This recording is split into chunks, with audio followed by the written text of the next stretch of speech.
But what we're going to be talking about today is qualitative research. And I've kind of labeled this as the beginner's guide to qualitative user research. Who am I? I'm Adil. I'm currently working as a researcher at the Bank of Montreal. I've been working professionally in the UX world since about 2017, doing a combination of design-only roles at agencies. I've done some design and hybrid roles as well at a fintech company, and I'm currently doing research only. So I've had some experience kind of transitioning as a UX person between these different verticals, and I'm still figuring out, like in terms of what I like in terms of UX and my passions. Research is something that I've kind of fallen into a little bit. I do have a background. I did my undergraduate degree in computer science and psychology, not to get into UX or anything like that, just out of my interest at the time. And I learned really quickly that programming is something I don't want to do for a full-time job. So I was looking, for something that can combine these interests of, applied impacts of technology and computers and psychology as well. And like I landed on UX, which is really like a perfect marriage between the two. While I was doing my work at the various different UX roles I mentioned, I also had a chance to get my master's from Ryerson in digital media. And so a lot of the perspectives I kind of have with UX research, research from an academic sense versus applied in the workplace sense really comes from a lot of these perspectives, like having seen the perspective of working in a team and kind of delivering products, and then also seeing from an academic standpoint like what the standards of good UX research and research in general is.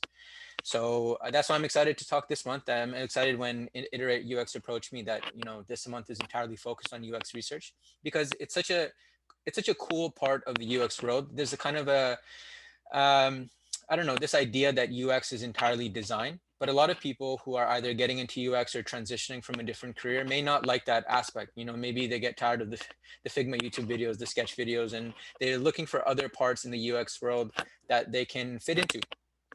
There's content, that's a great avenue, and then there's research too, and there's a couple other ones.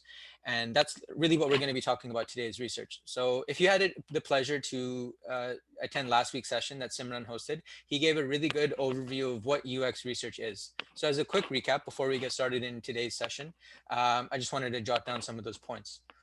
UX research is a systematic study of targeted users in relation to your design or your product. We do research to make informed business and design decisions. And there's a lot of different types of research methods. As you know, if you're trying to get into research or UX, it's easy to get overwhelmed by all the different Nielsen Norman articles of the different things you need to know and things to consider.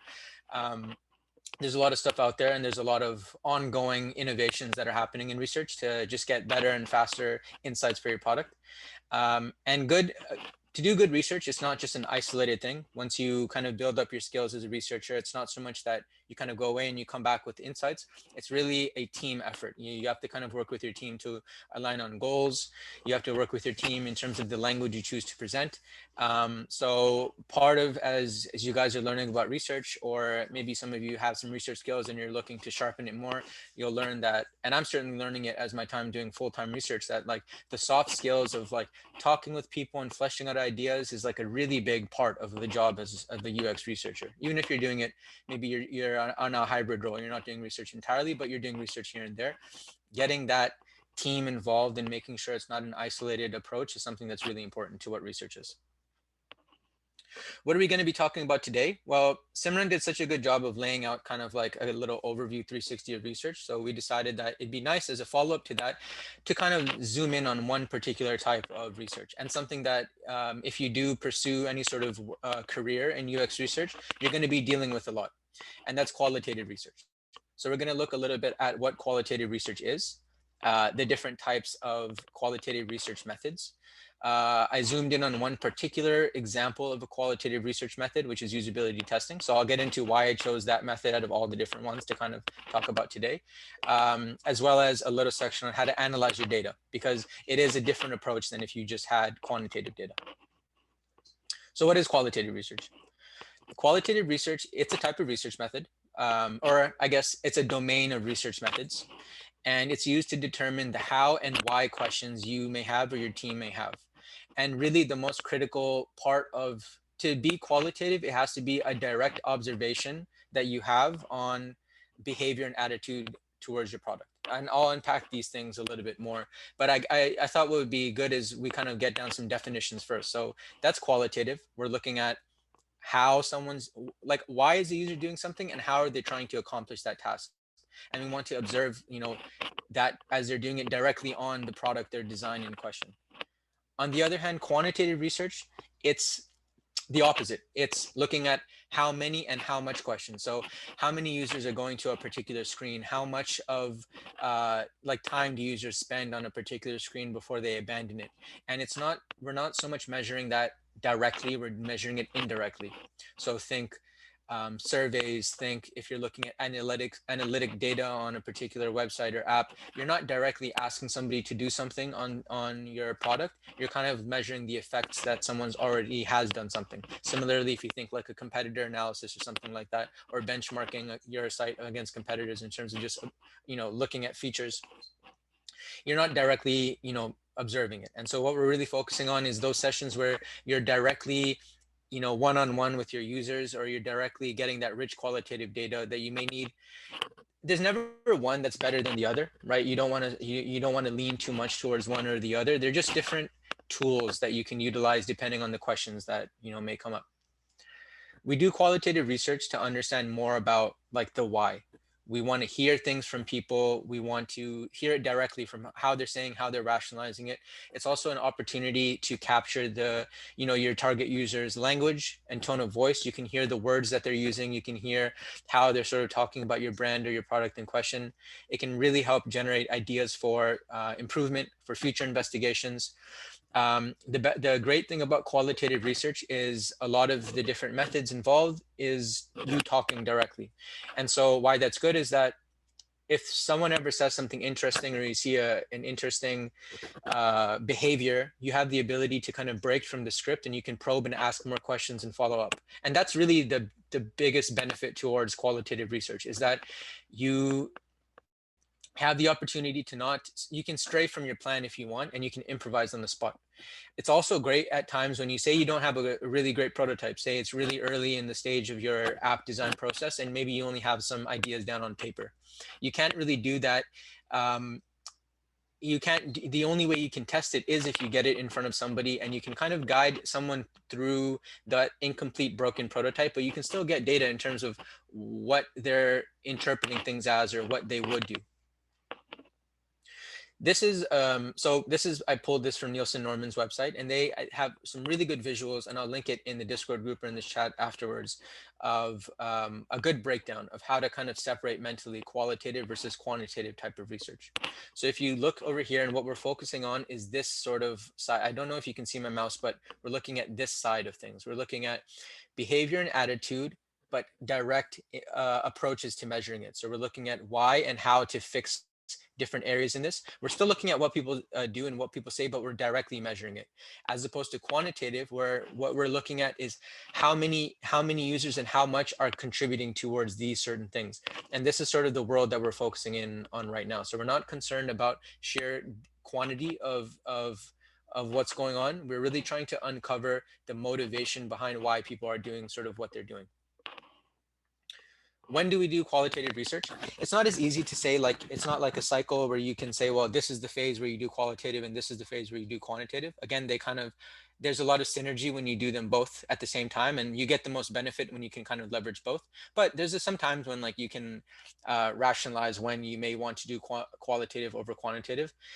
For example, when you need to understand motivation better, when you need rich data, when you need to observe your users, and when you need to ask questions and learn more. If you've like done any sort of courses, or watched any videos, or done any sort of thing on like a UX process, you'll know that a big part of it before you design is to sort of look at your personas, or look at journey mapping, or look at some different things that to get in the mindset of the user before you design. And qualitative really helps you qualitative research methods can really help you produce those sort of artifacts, because the more you can kind of understand this target audience, the more you can understand why they may be doing what they're doing, the easier it is for you to build these personas and kind of encapsulate what it is your user represents into some sort of artifact that you can design for. And these sort of questions that you may have that contribute to that all come from just doing a couple of good rounds of qualitative research, which is why we chose this one, because I think it's, well, quantitative is great too. I think it's really important as you're kind of building out your research skills to be comfortable with, getting this sort of data, because a lot of quantitative data can come from vendors and can come from third-party sources that you can integrate into your product. You can integrate Adobe Analytics, Google Analytics. You can do sort of those things to get that quantitative data. Qualitative really comes from you and the skills that you bring as a researcher to flesh this out. So let's look at the different types of methods available to us if we're looking in the realm of qualitative research. These are just some examples. It's not a exhaustive list, but just a couple. One, usability studies done in the lab. So physically, I'm working with a user and I'm doing some testing. Field studies, kind of looking at assessing the product where it is in the actual world. So I'm not bringing you into the lab and I'm doing a test, but I'm kind of observing you utilizing the product in the most natural environment. Focus groups, interviews, remote usability tests, which are similar to usability studies, but it's done just over a laptop connection. It can still be they're all qualitative. I'm still talking with you, but instead of me sitting physically with you and we're kind of going through a prototype, it can be done through like a tool or through a Zoom call, something like this. A format like a Zoom call can be done for qualitative usability testing. And then also I included card sorting here. For anyone unfamiliar, card sorting is an organizational activity we do to group information, sort of like I'll give you a series of cards and they can be things like apple, banana, orange, whatever. And the task for you is to group these different cards into the categories you think that makes the most sense. And we do a lot of card sorting when we want to organize information on a page. We're unsure what groups go with what groups. Maybe we're building out our information architecture. And you can totally do a qualitative approach to doing something like that, because these days, a lot of ways how people do things like a card sort or other sort of similar initiatives like a tree test is through third-party tools that you can sort of do. It's totally remote, but you could totally set up a Zoom call, sets up some sort of collaborative board, create this task and have a user go through it and talk about why they're grouping things the way they're doing it and kind of their rationale behind it. And that's effectively qualitative research where you can get really rich insights and you can really understand why somebody is doing what they're doing and how they're kind of rationalizing the groupings that they made. Again, from Nielsen Norman, this is a really, really sweet breakdown of these different tools available to you and how it plots against qualitative and quantitative.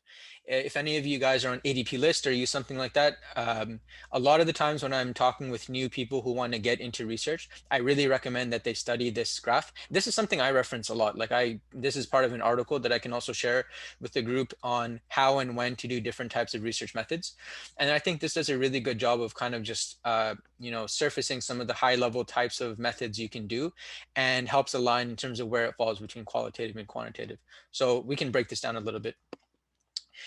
We're still assessing behavior. We're still assessing attitude. Depending on what we want to do, we can focus more on one or we can focus more on the other, right?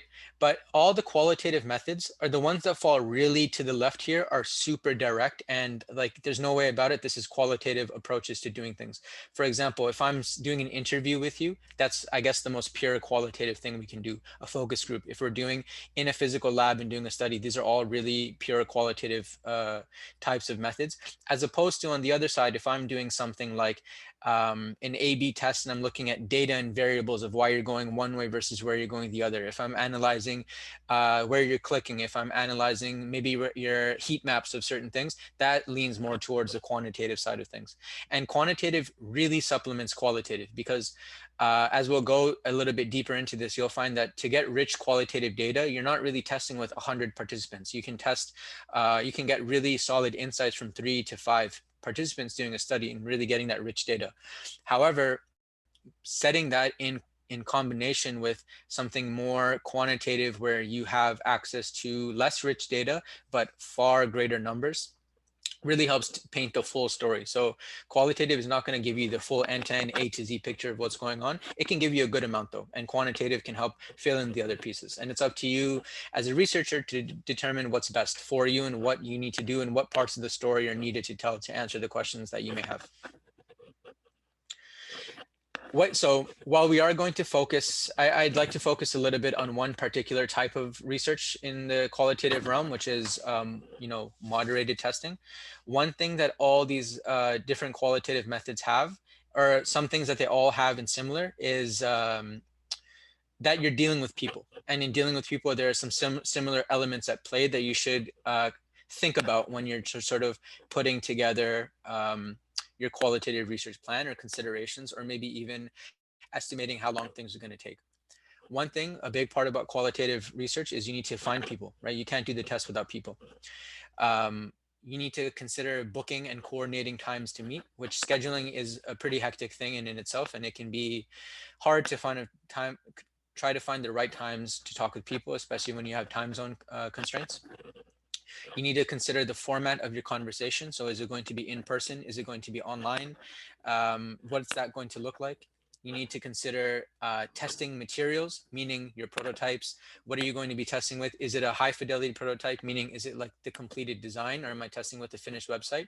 Or is it a low fidelity, meaning am I testing with a really rough Figma prototype that's maybe not all the way put together? Or am I not testing with anything? You don't need to have a prototype to test, but you need to consider what that is and sort of what designs you're going to be looking at. Depending on the type of test, you may need to put together a script. So especially if it's moderated, especially if I'm sitting with somebody, it doesn't have to be, you don't have to come across like a robot where you need to say exactly what's on your script, but you do have to consider, how do you greet the person? How do you have an icebreaker? How do you kind of warm up into talking about the tasks that you're doing? How do you wrap up? What sort of questions are you asking? So a script definitely helps. Improv skills helps too, especially when you're dealing with people. Maybe you've never met the person before, language barriers, whatever the case. A big part of qualitative research is you need to kind of think on your feet sometimes and figure out how to adapt. And then also a big part that applies to a lot of qualitative research is thinking about incentives. So like if you take a survey, for example, 1 minute survey, you're not expecting anything at the end. I'm not expecting like a reward for completing the survey. It's nice if people include it, but it's not expected. But for qualitative, sessions typically take 30 minutes, 45 minutes, 1 hour. Most of the time users are expecting some sort of reward at the end. So if you're recruiting from like different vendors, those users get paid. If you are doing your own sort of recruiting, consider that you need to put together some sort of incentive reward program, gift cards, something like that, because it is more of a commitment on the user's end to participate, as opposed to like a survey or something like that.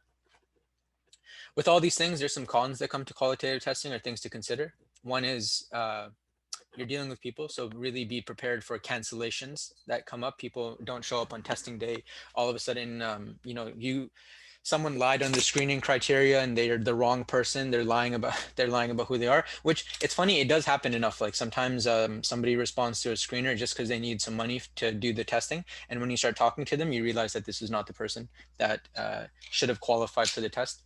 Not being able to find people, especially if you have some sort of exotic demographic or something that's hard to find, that can be a little hectic.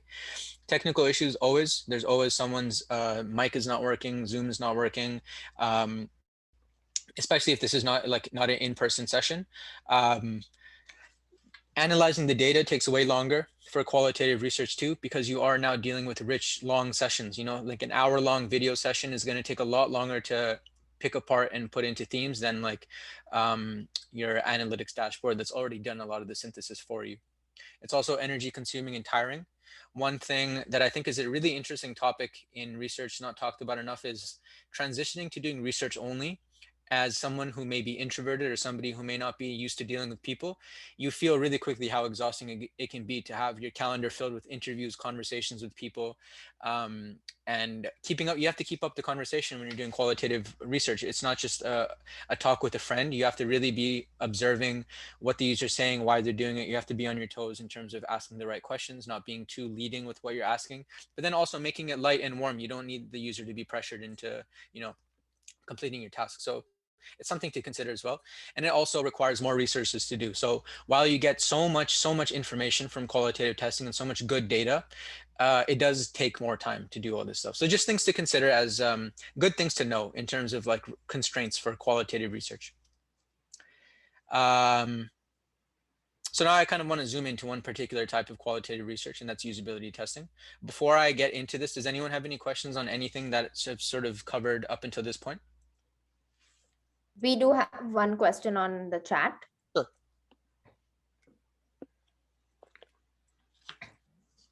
Should I pull it up? Do you mind telling me what the question is? Sure. So Hester asks, I know it depends on the situation, but if you have limited time and resources, what would you say are generally the best 2 to 3 methods to get the most out of your research? Could be qualitative or quantitative. It depends on the problem that you're trying to solve. So like you can never just be like square peg round hole, like fitting one type of method to solve all your problems. But definitely like the best mindset for research is really to do as many cheap tests as possible, as opposed to drawn out long expensive tests. So this idea of rapid testing is great. If you can isolate in one sort of part of your flow what you're trying to look for, you can totally, there's some tools that I linked at the end that give you ways to do rapid usability testing, which is you're still going to get good qualitative insights. You may not have to set up all this effort into doing things. Of course, doing quick surveys, 5-second tests, things like that are good options to get data. But if you need insight in the fastest way, it's a give and take. There's no promise that you can do one method that's going to give you all the stuff that you need. You're going to have limitations. And that's a big part of research, is you have to be really explicit about what your work can tell you and what it can't tell you. Your usability test that we're doing today, for example, it will not give you the full end-to-end answers for all your questions. It can tell you a very specific amount of things. So when you are choosing your methods, and this is bigger than just qualitative research or like what is research, choosing your methods really has to align with the goals and objectives that you're trying to answer. And those objectives have to be really clear and measurable. And then from there, you can totally come up with fast, easy ways to get some of the answers that you may need. It's a big answer though. Like it's a lot to unpack in terms of like the best for, and there's a lot of variables too, because it really, like one very fast method may not be best for the particular situation because of what you're trying to answer. So another method may work as well.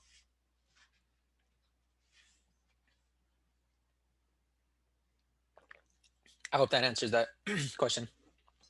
If not, feel free to message me afterwards and we can talk more if you have a specific problem.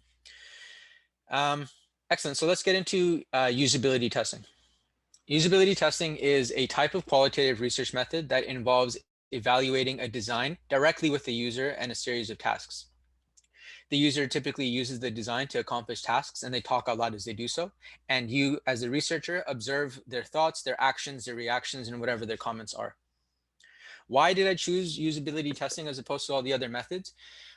When you start working in the research world, or when you get maybe a freelance job, when you get in a corporate environment, startup, whatever, part of the responsibilities that you have as a researcher is a lot of the times conducting and facilitating usability testing. Like interviews are important, and you will have a chance to do a lot of the other types of methods mentioned. You will have a chance to set up interviews, surveys, card sorts, focus groups, whatever. But user testing is something that is almost expected, that this is a skill that you have, and this is sort of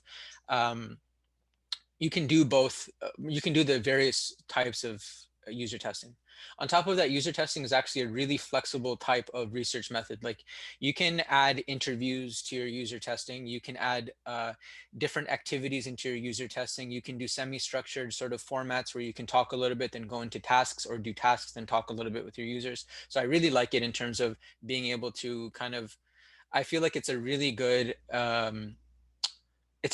starting point into getting qualitative research, because by one, you're understanding the value of qualitative research, and two, you're also building up a really tangible and a really attractive skill set that you want to bring to like the workforce as somebody who's doing research, or as a designer who just wants to add some research skills. So like if you're primarily doing design and you also want to entertain the ability to do research too, saying that you have strong user testing skills and you know how to set up tests and work with the data, it will really make your portfolio, your resume, whatever you're doing, a lot better, if that's like a a direction that you'd like to go to. Not to dismiss any of the other methods. They all have their place and they all are needed at different times. But that's a little bit why I chose this particular method. Moderated user testing is where I'm directly there with the user and you have a chance to probe and ask questions. So whether it's in person or whether it's remote, you're there with the user and you're sort of going through these tasks together. This counters unmoderated testing where the user is utilizing the design and they're completing the tasks, but the researcher is not directly there with them. So maybe they're in a different room, or if it's remote, it could be using a tool or a vendor. So for example, usertesting.com is a pretty industry standard research tool, and you can set up these tests either moderated or unmoderated. And if it's moderated, it's basically a Zoom call. I'll give you the link to a design and I'll sort of walk you through the tasks that we're going to do and you complete them. And in a unmoderated sense, the user accesses the interface on their own time as they're doing the test. The interface gives them a link. They go to the link, their screen is recorded, their mic is recorded. They go about in completing the tasks. And I, as a researcher, I'm not there with them, but later I can watch a video recording of how they made out with the tasks and what they said. And, I've obviously set up the tasks and script and yeah, script for them, and they're sort of completing it. And then I get to analyze the videos and see what they do. So to that question about if you have no time, unmoderated really helps.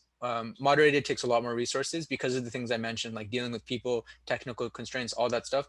Unmoderated, maybe they may have some issues on their end, or maybe something can go wrong, like Murphy's law, something always goes wrong, but it's a lot faster than moderated testing.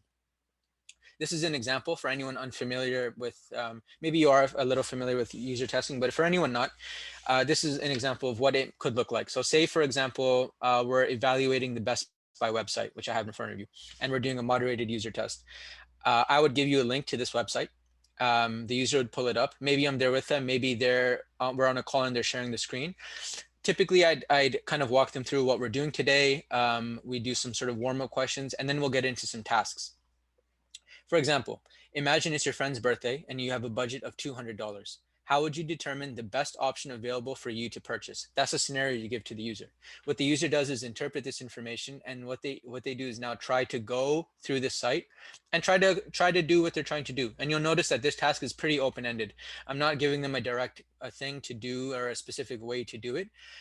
I'm observing how they interpret this and what they do. And on my end as a researcher, I'm going to be looking at, okay, are they using the search to look for specific items? Do they wish that they could open up a Google tab to start looking at deals around me? Do they start clicking through deals and seeing what matches up with their 200? Are they, looking for other resources? How are they sort of approaching this? And that's sort of the things that I'm capturing. And if it's a moderated fashion, I can ask questions on what they're doing, but I give them the time to do their tasks, and I observe and I watch what they're doing, and I never guide them and tell them where they should be going or what they should be doing. Both both moderated and unmoderated user testing are absolutely qualitative. Even though one is I'm there with you and one I'm not there with you, in both cases, we're directly assessing their behavior, mood, and attitude with the product. Whether you're there to watch them and ask them questions, or you give it to them and they do it on their own time, it's still directly they're going through this product and they're still doing what they're doing, and you're seeing where and how they're going about doing things, and they have the opportunity to explain why they're doing what they're doing, and that's the information that you're capturing. Which one should you choose between going moderated or unmoderated? It depends on time. If you have no time, you should go unmoderated. And some testing is better than no testing. So it's always better to do something, right? To get some informed decisions. So if you have no time, you should go for moderated or unmoderated, sorry. If you need richer data, definitely opt for moderated, because as mentioned before, you can probe, you can ask more questions. And if you have this, a really good way I started looking about if I should go moderated or unmoderated is I look at my prototype. If my prototype is broken, so a lot of links don't work, a lot of them are images, a user can't type properly, things break, moderated is best to go, because that way the user won't get confused and frustrated and leave or kind of not do things properly. If it's moderated, you can kind of walk them through and let them know, look, it's just a prototype, things don't work. Kind of say, okay, well, you're trying to click here, it doesn't work, but walk me through what you would expect to happen. Versus an unmoderated, a user may be trying to click and they never have the opportunity to start expanding on what they think is going to happen. So if you have a really solid website, if you're just giving them a link to a website in production, moderated or unmoderated is fine. But if you have like a paper prototype, a low fidelity prototype, something that's not prototyped properly, strongly consider going moderated because it will help you help the user without kind of muddying the data. And as mentioned before, user testing is very dynamic. You can combine user testing with interviews. You can use standardized scales such as SAS scales to add quantitative data to your qualitative data. And you can also keep your user testing as light or as heavy as required. So let me just pull up time right now. I'll go through some, what I want to do now is go through some steps of how do you set up a user, like usability testing. And I hope this really highlights, there's a lot of parallels between how you set this up and how you set up some other qualitative methods. And I hope this highlights how you involve your team in setting up these qualitative methods. That's the number one thing you have to do in the beginning. So you have to really talk with your team and understand the method that you're going to go with.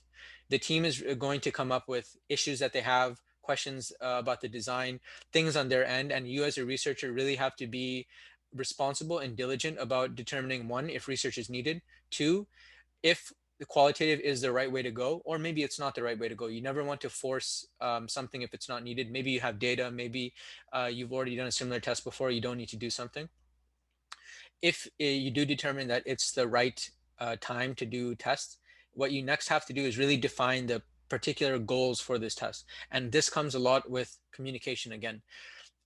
One hard thing about qualitative testing is that you're so much in a gray area of things. There's so many unknowns. When you do an interview with somebody, there's so many different ways you can talk about it, and like, a conversation can go so many different places.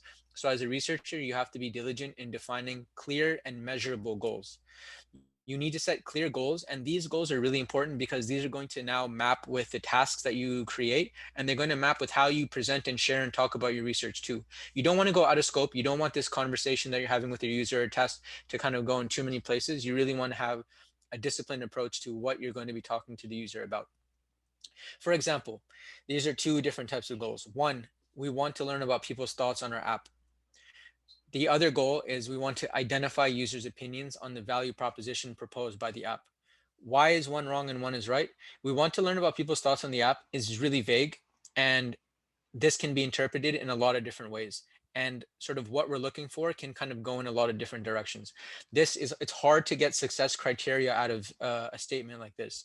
If you're a little bit more clear in terms of the measuring of what you want to do and exactly what you're trying to do it on, that can really help you define your testing criteria and your kind of definitions for success a lot more. This is just an example, but the point is, when you're working with your team or whoever's kind of asking for this research, it's really important that you understand from their perspective what they'd like to know, and you really write it out in a really clean and easy way to digest exactly what the goals of this test are.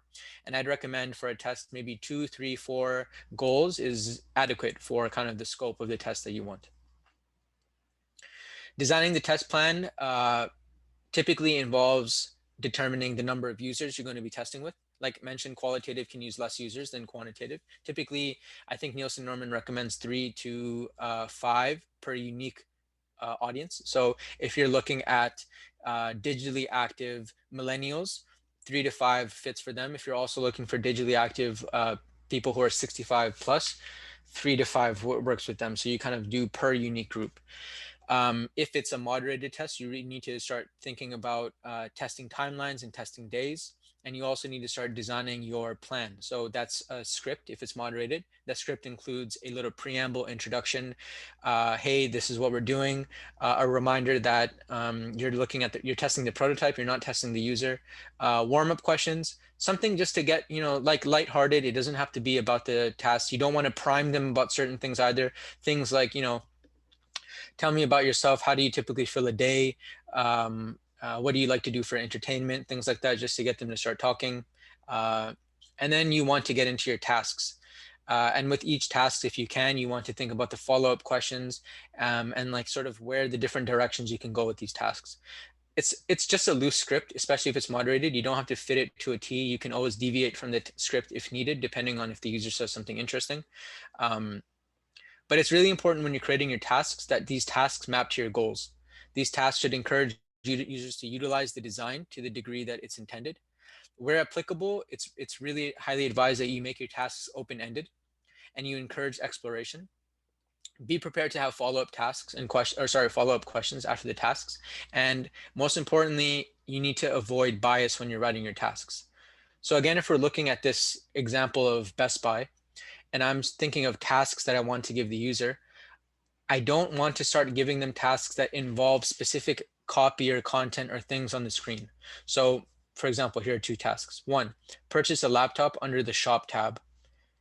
The shop tab is a tab here in Best Buy. So it's like I'm priming the user to need to go to shop, click on it, find laptop, go. That's not going to give us the kind of information that we need specifically for this kind of a test, especially if our goal is to kind of understand more about why people are doing what they're doing.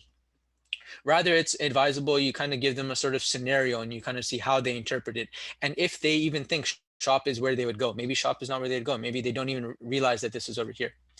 For example, you need to replace your current MacBook Pro with a newer model, explore your options and get the one you want. You'll notice in this example, I specifically said MacBook Pro. In the example above when I was giving a thing, I gave the defined budget, like you have $200.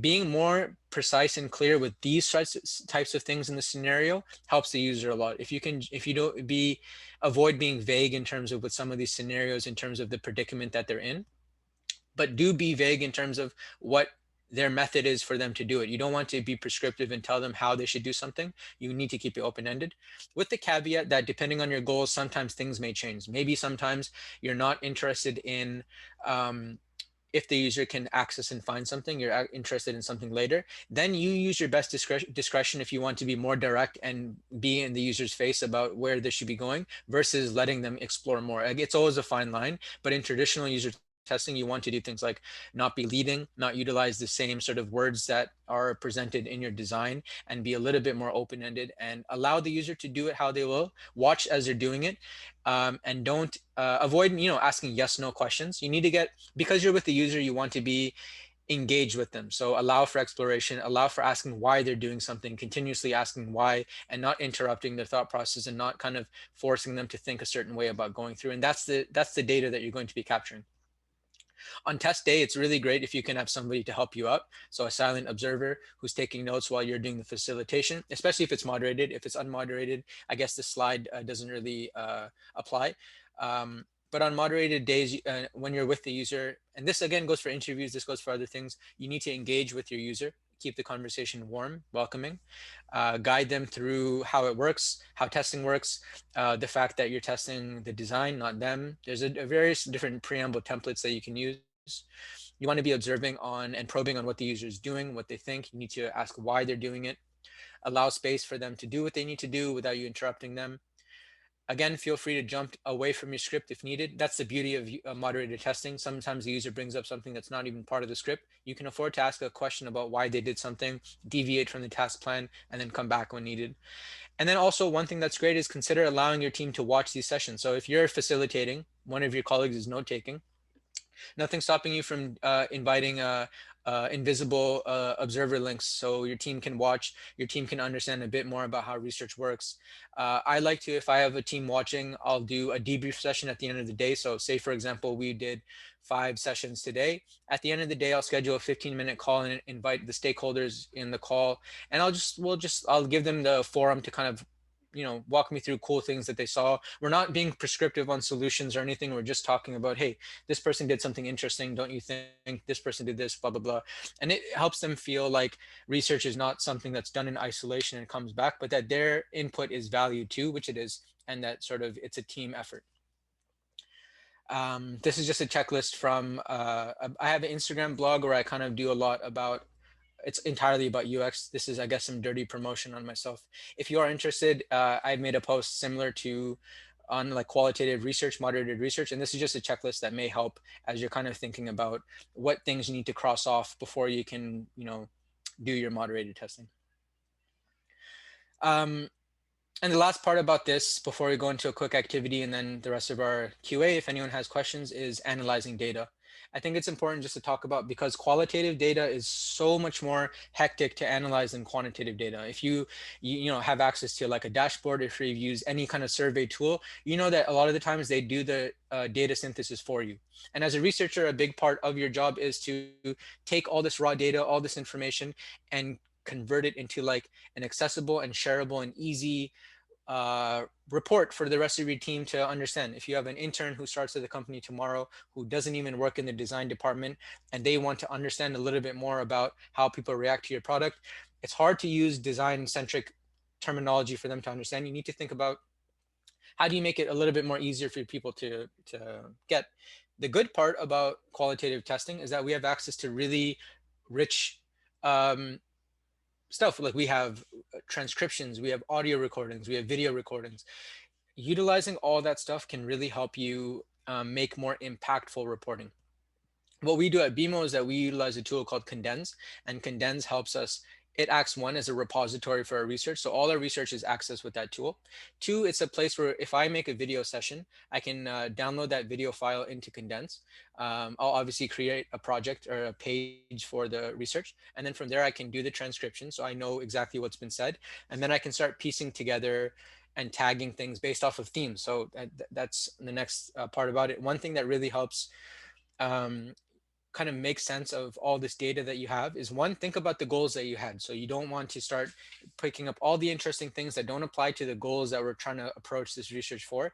But we can start mapping out observations, behaviors, patterns, themes, what people are saying, and group them into specific unique themes. Like perhaps these themes can be usability issues. They can be particular comments that people had. They can be routine behaviors. They could be blockers stopping people from doing things. The more you can kind of organize and group your data into themes, the more easier it's going to be to kind of tell your story about what's going on, what's right, and what's wrong with the product. Again, as mentioned on BMO, this is Condensed. This is the tool that we use. So for example, this is what it looks like when I'm doing my work. I'll have video recordings of the sessions that I've done, and I have transcriptions for them. And I'm able to highlight the transcriptions and apply tags to them, which is basically my groups. So if I did a session and somebody kept getting stuck, didn't recognize that a button is a CTA, I'll highlight that part of the clip and I'll make a tag. I'll say like unrecognizable CTA. And the more I do that for my videos, say that happens 10 times, I'll now know here I have 10 30-second clips that are all showing unrecognizable CTA examples. And when you show that to a business person or you show that to somebody who's less in the UX world, and they can just see a quick highlight reel of people messing up clearly on the design, it's really persuasive. And it's a really benefit to qualitative data because you can do things like that. You can include quotes that somebody said, you can include audio recordings, excerpts, highlight reels, things like that. And that sells people on the impacts of your research a lot. Of course, when you pair it with some good quantitative data, it can be a lot more impactful than just seeing some numbers or just seeing something on its own. And this is kind of a summary of what I had. A good thing of presenting your data is to take advantage of the rich data that you have, include quotes, videos, interesting testing artifacts. It's very persuasive, and this applies for interviews too. This applies for a lot of different qualitative methods. You have access to all these really cool interactions you've had with the user. So share it and use that to make your personas and your journey mappings and whatever else you may be needing to do. I'm not sure how we are for time. I think I talked a little bit over. If we do have time, I'd love to do a little quick activity. If not, we can go directly into Q&A. Padma, Um, Khadija, do you have any? we have Yeah. 4 questions lined up. What's that? We have 4 questions lined up. Okay. If you'd like to take them before the activity. Let's do it. Let's do it. All right. So Beatrix is asking, can we use the same users for different qualitative research methods? Absolutely, yeah. You don't need to do so a lot of the time, say for example, what a company will do is they'll make a research a panel. They'll make like a community panel, and that panel will have 10, 15, 100, 1,000 different users that you can always reach out to whenever you need to do a particular set of research. And if that's all you have access to, obviously it's better if you have different users for different things. But if all you have is the same 4 users and those users truly represent your target demographic, some research is better than no research. So you may as well do different tests with those users. Granted that those users fit the demographic that you're looking to test for. So like if you have 4 users, they're all millennials and you're looking to test with older people, senior people, that's not going to work. But if you're looking to test with millennials, these 4 people that you have fit your kind of target persona, and they represent who you're building your product for, you can absolutely kind of reuse them for different sort of activities. I hope that answered the question. Thank you. Andrew asks, what's the differences between academic qualitative research and UX qualitative research? A lot of the times they can be the same thing. It's just that when you're looking at, I'm assuming UX qualitative research is um, like when we're talking about here like in a business context kind of thing. That's a lot of the times what UX is. We're looking from a business design tech perspective.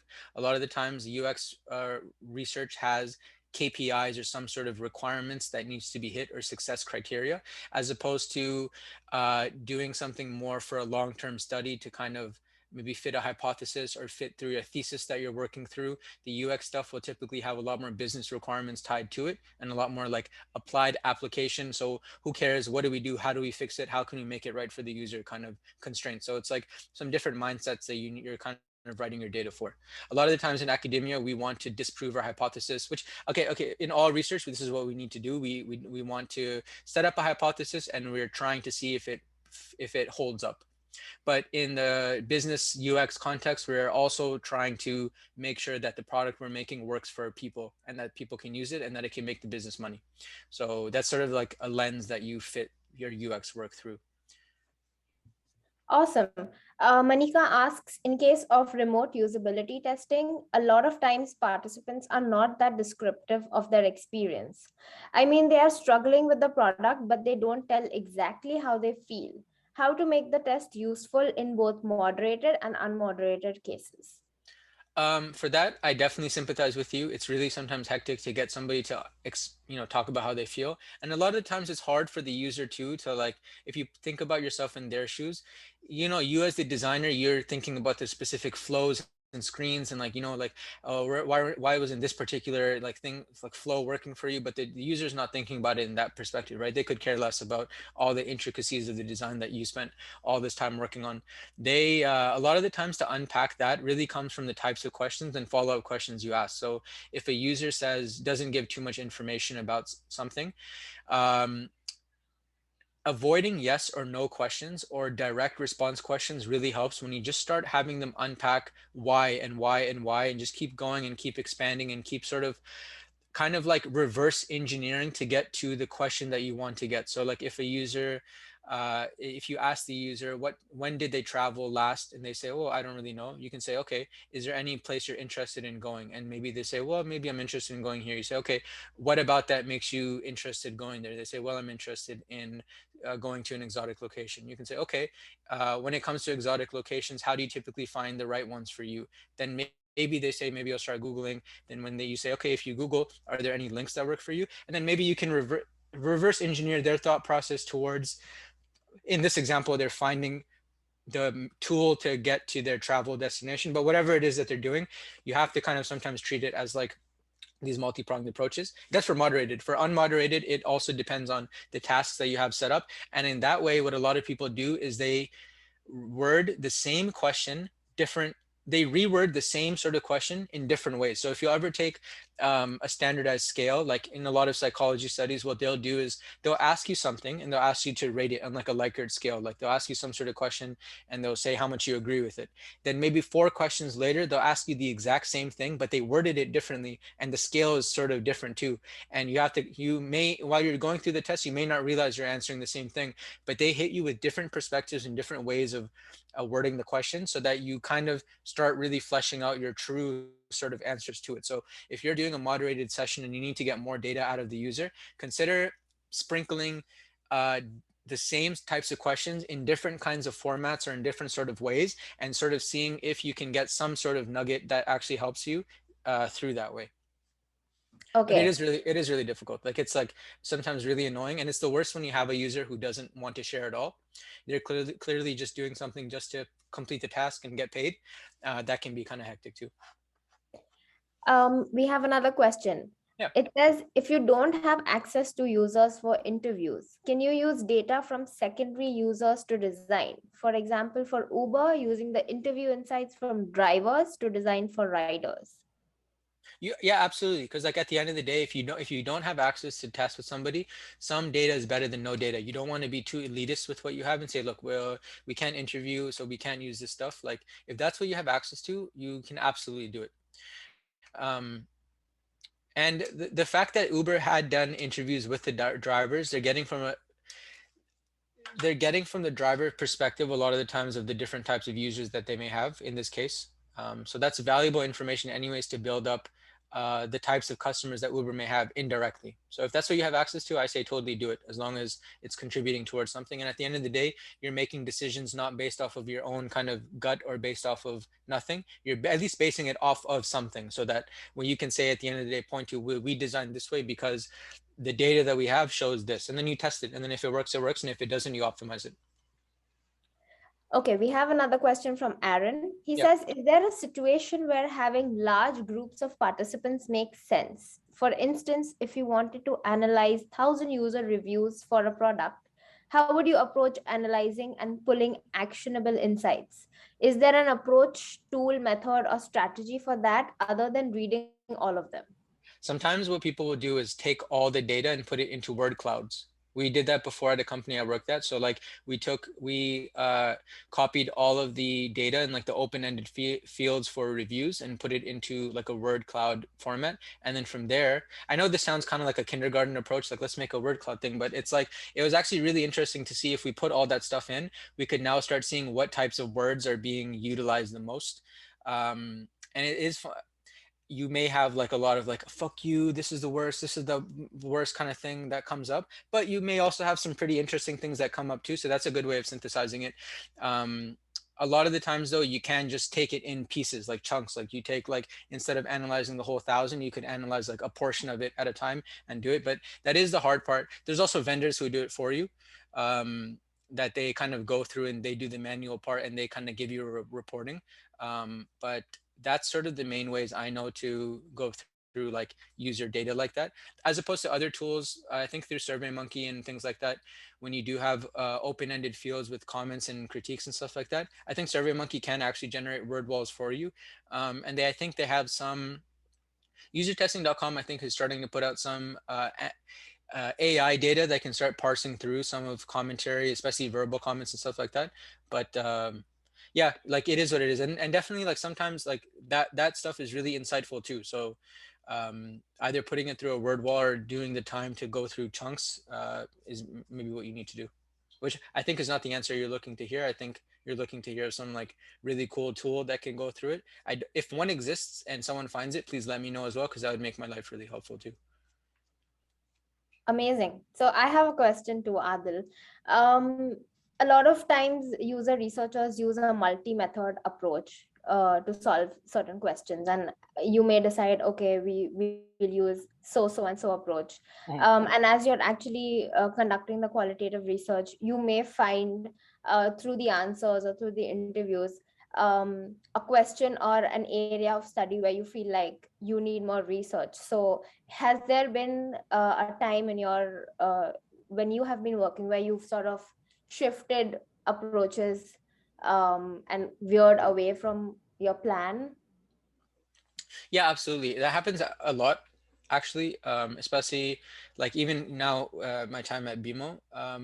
A lot of the times when you're writing through your research and you're kind of analyzing your data, say you do come across this idea that, hey, we actually don't know, people are bringing up this idea and we don't know anything about it. When you're doing your reporting, so say you do have a multi-step approach and you're doing step A and you finish the sessions and you're kind of synthesizing your data for step A, and you realize that people are going left when you're thinking to go right. A big critical thing you should be doing in your reports is adding in limitations and considerations and really highlighting the fact that like look, we if we continue down this approach, we're opting to not go down another path that could give us the data that we think we may need to achieve our questions, it's recommended that we pivot from this approach and we do something else. And if you, as long as you have the data to present that, and that's through doing your data synthesis, you're totally justified to do that sort of approach. For example, when I was doing a project for BMO, we were kind of redoing the information architecture of one of the products that I was looking at. And they were under the assumption that the existing architecture that they had fit for the stuff that they needed. And we were doing some tree testing validation exercises to make sure that that was the case.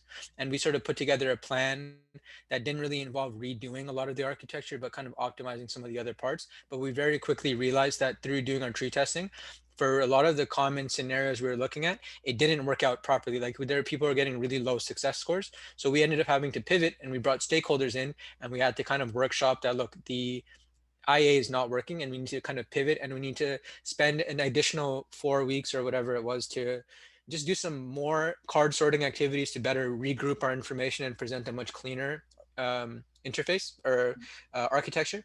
Mm-hmm. So we did it because of that, because we realized through one testing plan, there's a big gap that we're having, and we presented it to the business that, like, if we don't address it, we risk redesigning something with a poor information architecture, and then it bought us more time to do it differently. But it's all about being like clear about limitations or clear about outcomes, or, you know, highlighting a lot of those things. But it happens, right? Because that's the cool part about research. Like maybe you're thinking this and then all of a sudden something else happens and then you need to pivot. And that's why kind of being a little bit more aware of your goals and the different methods available for you kind of help you put together that puzzle piece of what it is. Because I don't know anyone who's going to get everything right first try, right? You always have to kind of pivot or try something different or kind of be on your toes and improvise. But that's a good question, Thank because you. that's like the critical how you start thinking about research, is that like you don't just take the input and do the data and that's it. You really think critically about, like, well, am I even doing the right thing, this method, or should I be doing something else? Like as you guys are going from junior research to intermediate, or even as you're in junior, that's the kind of stuff that's you're really going to start seeing and doing and getting better at. And yeah, and that's the cool stuff to add to your case studies too. If you do research projects and that happens, really cool stuff to add and talk to employers about, or you're hiring people about how you pivoted and what you did. Thank you for sharing that. Yep. Yeah, we have no more questions. Do we have any more questions? No, I guess maybe we can jump on the activity. Okay. Yeah, if we have time, I'm happy to do it. Yep, we can Okay. do it. Excellent. Khadija, do you want to send the link Yes, to the I chat? have sent it already. Please go onto the Miro link, which you can find in the chat on the so you can access the Miro board. Excellent, guys. So when you're on I'll give everyone just a second to join this board. When you join, I ask that there should be a way for you to follow me, or if not, just come up to this top section that says activity, writing tasks and questions. What I wanted to do in this activity is just kind of zoom in on this idea of writing tasks and not writing biased tasks or questions, because that's something that's like it's like it's something that even now I'm still struggling with. Sometimes we'll all put up a test and I'll like share it with a colleague and we all agree that, okay, this task feels a little leading, this task feels a little biased. So like I don't think it's something that goes away really quickly, because you're a lot of the times when you're designing, you're in this mode and you're sort of thinking about the terminology, how you would do it. So what I wanted to do here is kind of also highlight how goals impact the tasks that you're going to be doing. So a quick recap on writing tasks. One is we want to avoid bias. We don't want to be leading, and we want to allow for open-ended exploration. So we don't want to use the content or words used in the designs. We don't want to be too leading about what we want the user to do. We want to encourage some open exploration. So for the first task, what I want to do is, if we look at, I'm just going to move this back up. If we look at this same Best Buy example, right? So we're looking at the home screen, we're on the dashboard of Best Buy. Imagine you're working with some product owners and they have some goals for this screen. One is they want to determine what information users prioritize on the home page. They want to assess the abilities of users to find specific items. And they also want to assess the checkout experience for any usability concerns. And they give this to you and they say, look, these are our goals. We want you to start putting together a test plan. And we say, okay, we're going to do something moderated.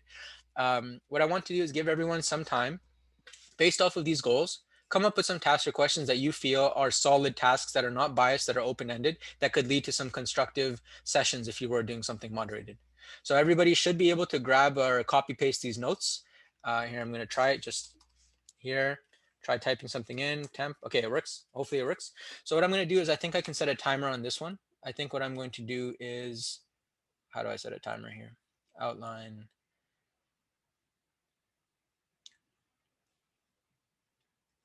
Okay, this is a little funky. I'll set a timer on my own phone. I'll I give guess everyone. it's on the left side top next to the facilitator. Yeah, you're right. You're right. You're a good Uh-huh. eye. I'll set it Mhm. for, let's say, 3 minutes. If needed, we can do more. And I'll start the timer. And I just encourage everyone to just start writing through some tasks. And if anyone's interested at the end, just maybe share with the rest like what tasks you had and why you think that's a solid task to ask and how it achieves one of these goals. Okay, so I'll start the timer now and we can get started.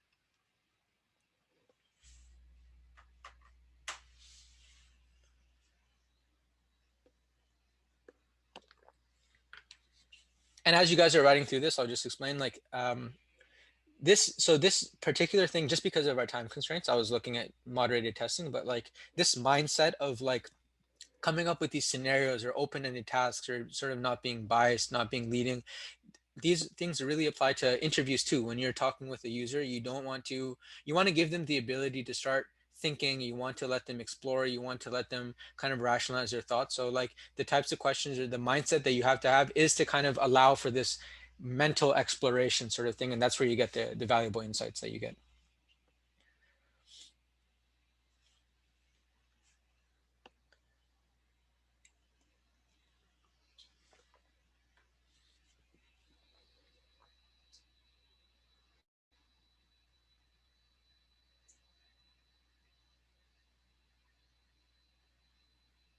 Also, feel free to ask any questions to Adil, like while making questions and all. If you are stuck anywhere, maybe that will help. Yeah, absolutely. Like Mm-hmm. you guys can be unmuted. If Yeah. anyone Mm-hmm. has anything you want to add, or while you're Mm-hmm. doing this questions based off of the session, feel free. Mm-hmm. I can ramble about research forever, so Mm-hmm. there's no issue on my end. Mm-hmm.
We have 30 seconds left. Is that 30 fine, Fred? Does anyone feel like they need more time to kind of get Mm-hmm. through some more questions? Is that fine? Mm-hmm. Yep, we can. Mm-hmm. Definitely.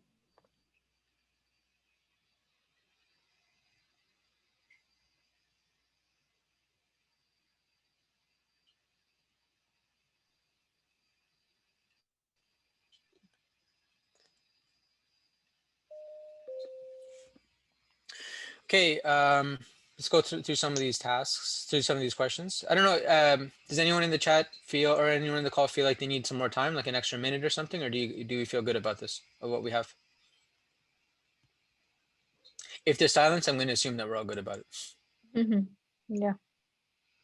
Okay, excellent. Does anyone want to share some of the tasks that they made? Or I guess I can start reading them out and, walk through what goals you think that this one accomplishes. Feel free to unmute yourself and just talk about like your thoughts, like what you were thinking about this particular questions and those kind of stuff. If not, I can just pick one at random and we can Mm-hmm. go through it. Mm-hmm. Sure.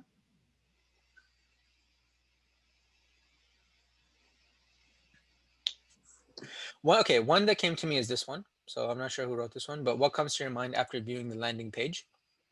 So this is a good question, especially for, I'm assuming it's for determine what information people prioritize on the homepage. Something to consider sometimes though is users don't use the same language that we do. So when you say landing page, I know that you mean this landing page, but a lot of the times people don't know what a landing page is.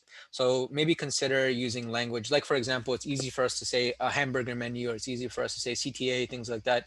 Sometimes when you're testing with users though, we want to think about the most simple language we can use. It's even as simple as saying, instead of saying what comes to your mind after viewing the page, just ask, what do we see here? It's a little bit easier for the user to understand a bit more. You want to kind of be a little bit more simpler in the wording that you use. Let's look at some other ones. Let's look at this one. You're starting with college and you need a laptop with specification provided by the college. How you go about it, that's a good one, because now we're going to see how they kind of explore what they do. Um, you're looking for something in particular, like a trimmer or charging pot, and not sure what product should you pick or choose. So what type or brand? Okay, so like expanding a little bit more on what they are, how they go about finding a product. That's a good one.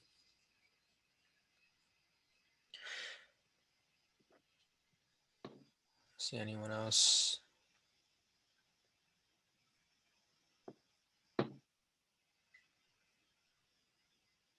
This is a good one too. I like this Instagram one because this feels pretty relatable. A lot of people are coming back from Instagram, and this is a good way of testing. This is even not, I didn't even consider, this is a good way of testing the search bar too, giving a good scenario for it. So that's good. As long as when you're doing this with your testing that you kind of be, you could maybe be a specific, if it is to test the search functionality, maybe be specific about that product or a product type or something, and then seeing, do they go to categories to find, say for example, it's a phone. Are they going to categories to find the phone? Are they going to search for the particular phone? Something like that. But that's cool. I hope that gives a good idea of keeping open-ended tasks. I think you guys did a good job of keeping it open-ended. There's another version of this that I had on the side with separate goals. And I just want to highlight, so if you follow me where I'm on task 2, it's a separate set of goals. And again, it's just to highlight when the goals change, how those tasks change. So now we have a different set of goals, same landing page though. So again, I just want to give 2-3 minutes. And now as the goals change, so meaning that the agenda of your research changes, how would you set up different tasks to explore this? So while these ones are a lot oriented towards searching and finding, these are a little bit more towards help and like comparisons. So again, I'll just give a couple minutes. Again, I encourage anybody, I'll set it for 3. I'll encourage anybody to keep it interactive. If you want to walk through what you're thinking, questions that you may have or whatever, feel free to let me know, but I'll start it for 3.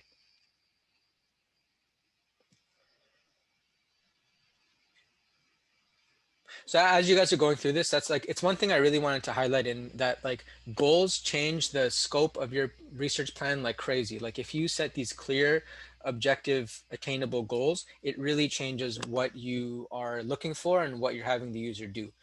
And a lot of the times you may see really interesting things that don't fit inside your goals.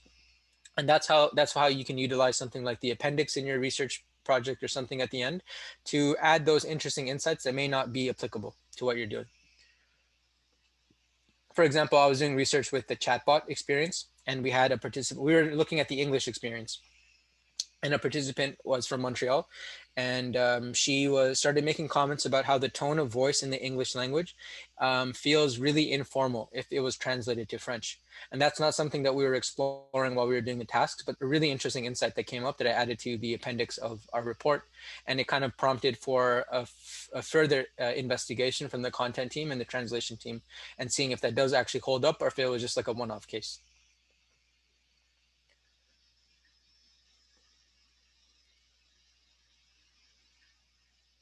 Oh, I guess you know what? Because since we did that first one, I did user testing on my own task.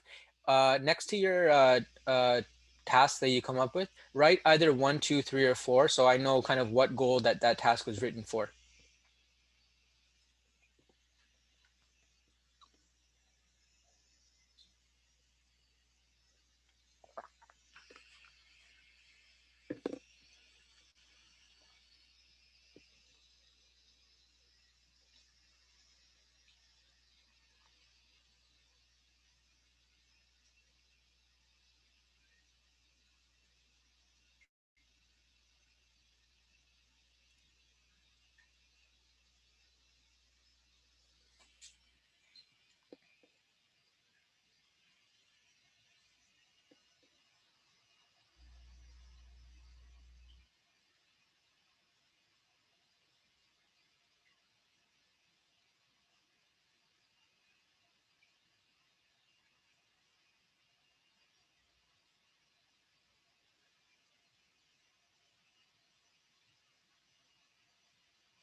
Okay, excellent. You can keep writing through your goals as I talk through. I was just sort of skimming through and looking, or your tasks, sorry, as I talk. I was just looking through them. I think you guys are getting the right idea. Like I see a lot of good scenarios. I love it's a rainy day, like painting the picture for the user. So all that's great.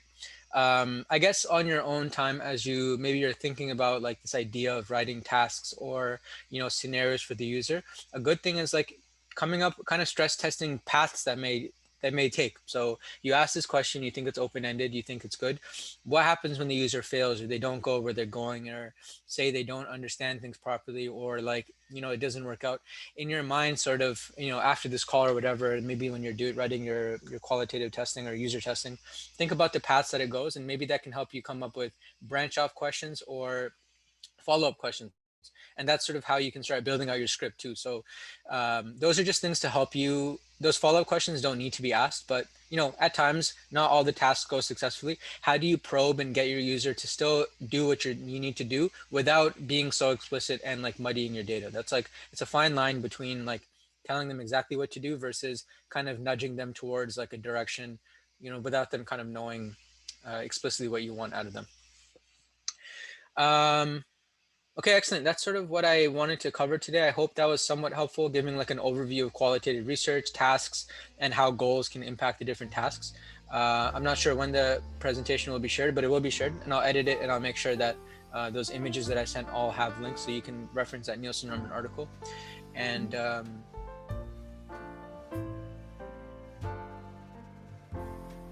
Hey everyone, on behalf of IterateUX, we would like to thank you so much for watching this week's event. If you like the content, please leave a like and subscribe. We'll have events every Thursday at 5:30 Pacific Time. Join our Discord in the description to find out more.